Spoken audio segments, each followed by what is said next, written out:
Okay. Let's read and analyze the poem. Okay? Let's go to the first stanza. Traveling through the dark, I found a deer, dead on the edge of the Wilson River Road. Setting. What is the setting? Dark. He's traveling where specifically? On the edge of the Wilson River Road. It is usually best to roll them into the canyon.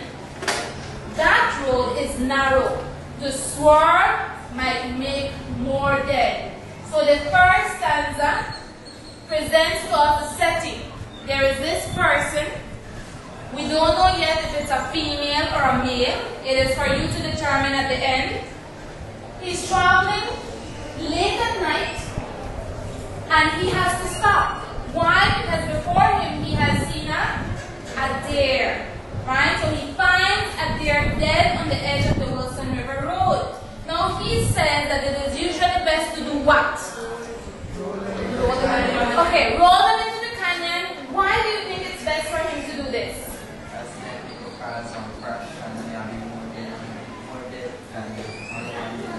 Okay, good, Javan. Because if he leaves the deer there, then what could happen? It could cause accidents and eventually someone could die. Okay. Then he says, the road is very narrow. To swerve might make more dead. What does he mean by to swerve might make more dead?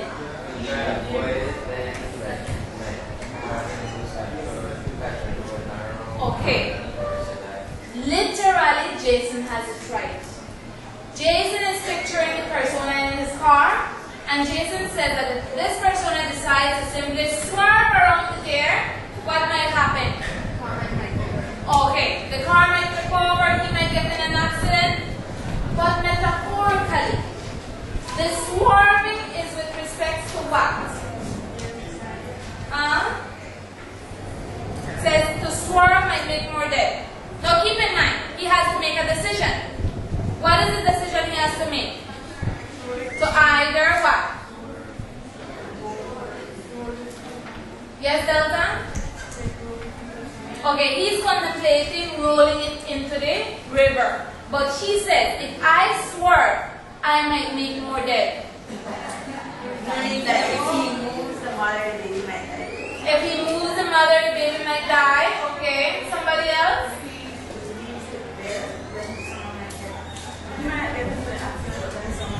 Okay, if he leaves it there, someone might. So right now, his mind is made up to do what? Let's make it clear. Yasmin, right now his mind is made up to do what? To roll it into the river. Then he says, if I swerve, I might make more dead. So the swerve here is with respect to what? To him.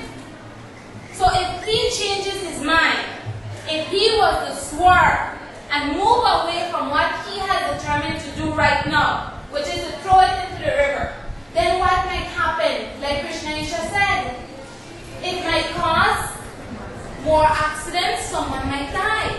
So he here has made a decision up to this point. Keep this in mind. So keep this in mind. My fingers touching her side brought me the reason. Her side was warm. What does that mean?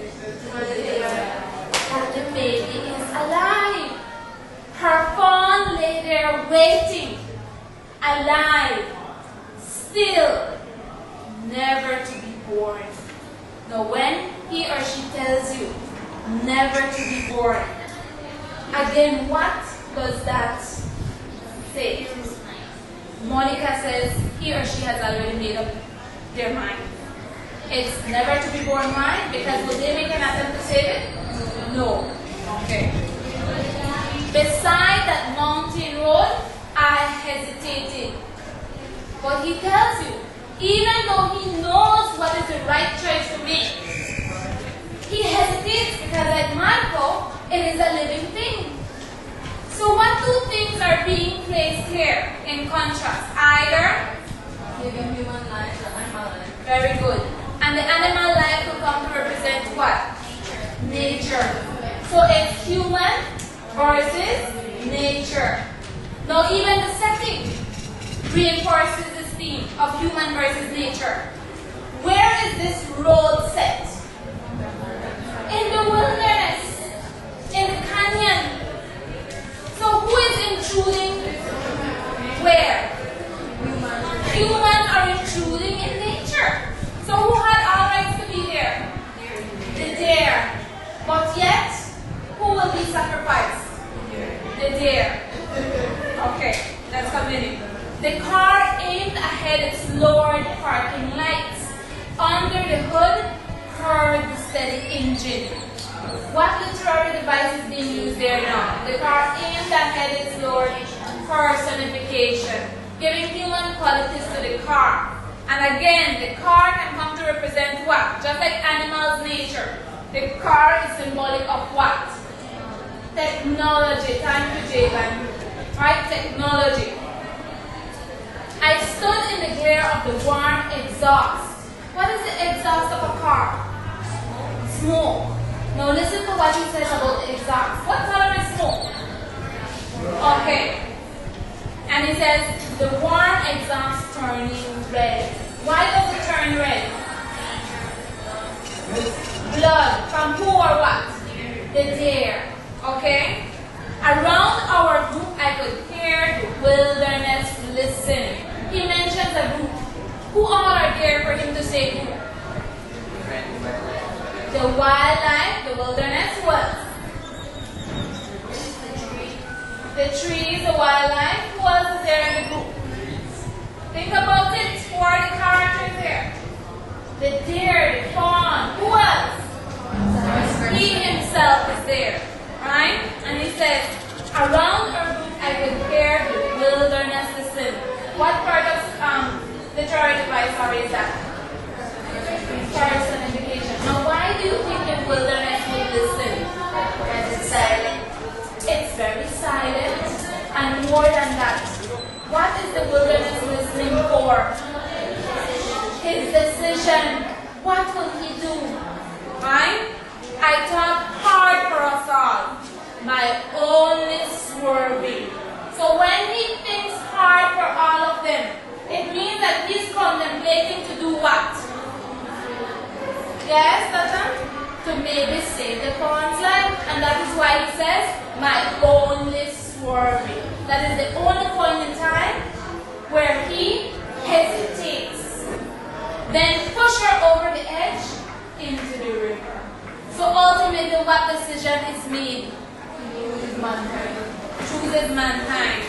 Now again, we discussed a theme which came out, and that was what? Man versus nature. We also mentioned technology. Clear?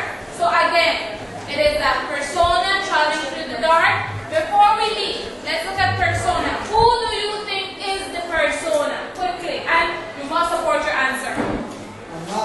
Why? What's that? Because a woman would have been afraid to be touching her dead deer. Okay.